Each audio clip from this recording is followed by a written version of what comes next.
Aspiring aimers, welcome to Major Chemistry.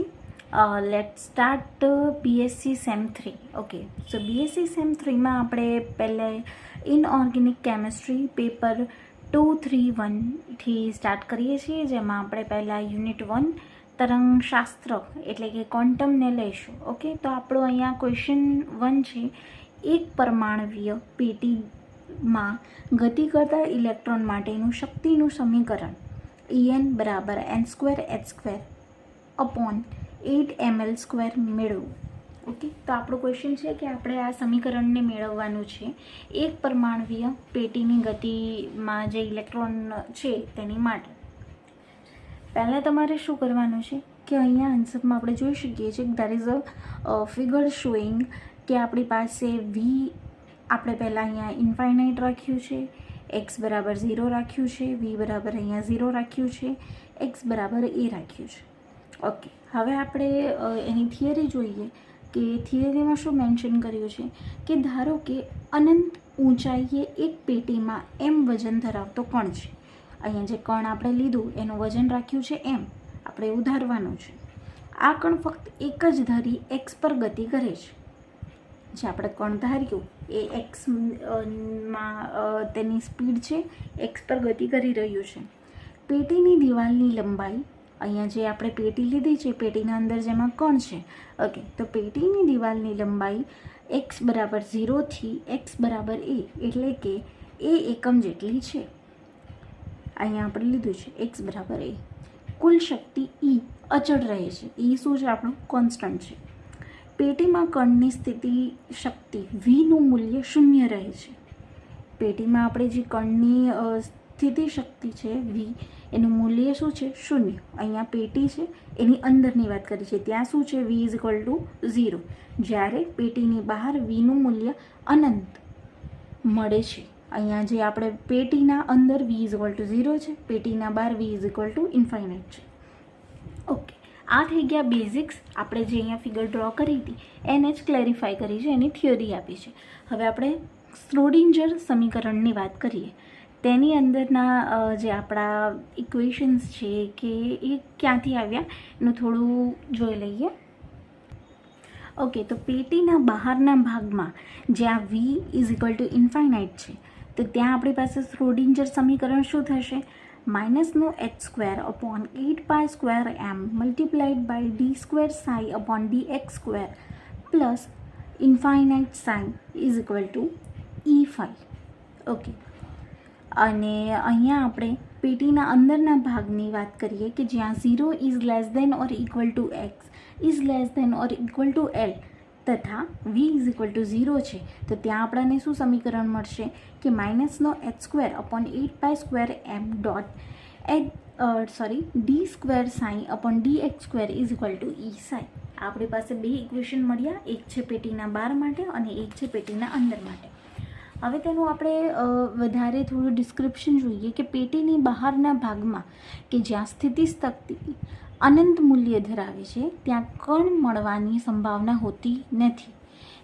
જ્યાં x is less દેન 0 અને x is greater than l છે, આમ psi² અને psi ઇઝ ઇક્વલ ટુ 0નું મૂલ્ય પ્રાપ્ત થશે. અહીંયા કણ મળવાની શક્યતા કેટલી છે? બિલકુલ 0 છે.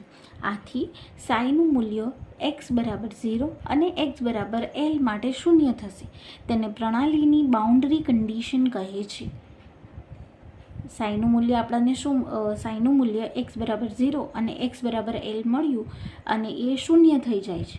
અને આને આપણે શું કહીશું? બાઉન્ડ્રી કન્ડિશન કહીએ છીએ. શેના માટેની? સિસ્ટમ એટલે કે પ્રણાલી માટેની.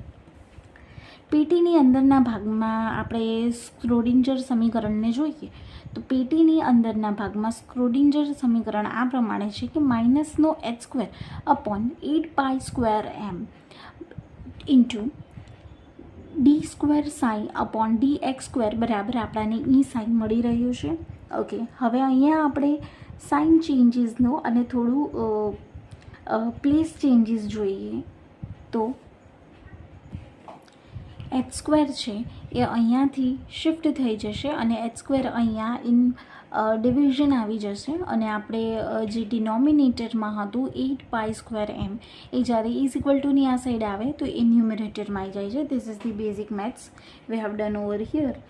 તો એમાંથી આપણાને જે આ ન્યૂ ઇક્વેશન મળ્યું છે તેમાં 8π²me છે અપોન h² એને આપણે k² તરીકે રિપ્રેઝેન્ટ કરી શકીએ છીએ, which gives us this equation કે -d² સાઇન અપોન dx² બરાબર આપણાને k² સાઇન મળી જાય છે. નાવ હવે આપણી પાસે જે આ k² સાઇન છે અને આપણી પાસે d² સાઇન છે એની પ્લેસ ચેન્જ કરીએ અને એને આપણે ઇઝ ઇક્વલ ટુની આ સાઈડ લઈ આવીએ તો આપણાને મળે છે d² sine upon dx² plus k² sign is equal to 0. આ થઈ ગયું આપણું ઇક્વેશન એ. આપણે એને લેબલ કરી દીધું છે. એક પરમાણુવીય પેટીમાં અંદર રહેલા કણ માટે સ્ક્રોડિંજર સમીકરણ એ દર્શાવ્યું છે. બરાબર. હવે કણ માટે તરંગ વિધેય અને શક્તિનું સમીકરણ. કણ માટે આપણે તરંગ વિધેય અને શક્તિનું સમીકરણ જોઈ લઈએ. તો ફોર ધીસ જો વાસ્તવિક સ્વરૂપની વાત કરતા હોય તો અહીંયા આપણી પાસે શું છે, sine is equal to a sine kx plus b cos kx આપણું ઇક્વેશન નંબર 1 થઈ ગયું. હવે આપણે વાત કરીએ કે જો x ઇઝ ઇક્વલ ટુ 0 હોય ત્યારે સાઇન ઇઝ ઇક્વલ ટુ 0 લઈએ તો શું થશે. તો ફર્સ્ટ ઓફ ઓલ આપણે બંનેના 0 લઈ લીધું છે. સાઇન ઇઝ ઇક્વલ ટુ 0 લીધું તો sine is equal to 0 is equal to a sine k0 plus b cos k0. Okay, તો અહીંયા 0 એવું ને એવું રહેશે. આની વેલ્યુ થઈ જશે 0 અને cos k0ની વેલ્યુ થઈ જશે 1. As sine 0 is equal to 0 and cos 0 is equal to 1. So આપણાને b ઇઝ ઇક્વલ ટુ 0 એવું સેકન્ડ ઇક્વેશન મળી જશે. સેકન્ડ હવે આપણી પાસે જે સમીકરણ 1માં બીની કિંમત મૂકતા આપણને શું મળશે કે sine is equal to a sine kx હતું. અહીંયા આપણે હવે બીની વેલ્યુ મૂકી દઈએ તો બીની વેલ્યુ મૂકીએ તો 0 cos kx એવું આપણને મળી રહ્યું છે. તો તેને આપણે સિમ્પ્લિફાય કરીએ તો sine is equal to a sine kx એવું આપણને થર્ડ ઇક્વેશન મળે છે. હવે x is equal to l હોય ત્યારે સાઇન ઇઝ ઇક્વલ ટુ 0 લેતા 0 is equal to a sine ka એવું આપણને ફોર્થ ઇક્વેશન મળી ગયું.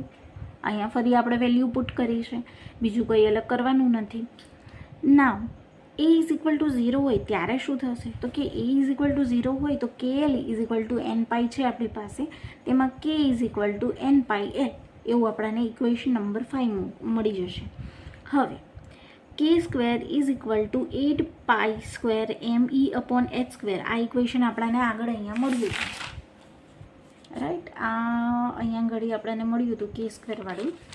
તેની અંદર આપણે મૂકીએ છીએ વેલ્યુ ઓફ કેની વેલ્યુ મૂકીએ તો આપણને અહીંયા મળી રહ્યું છે n² upon l² is equal two 8me upon h².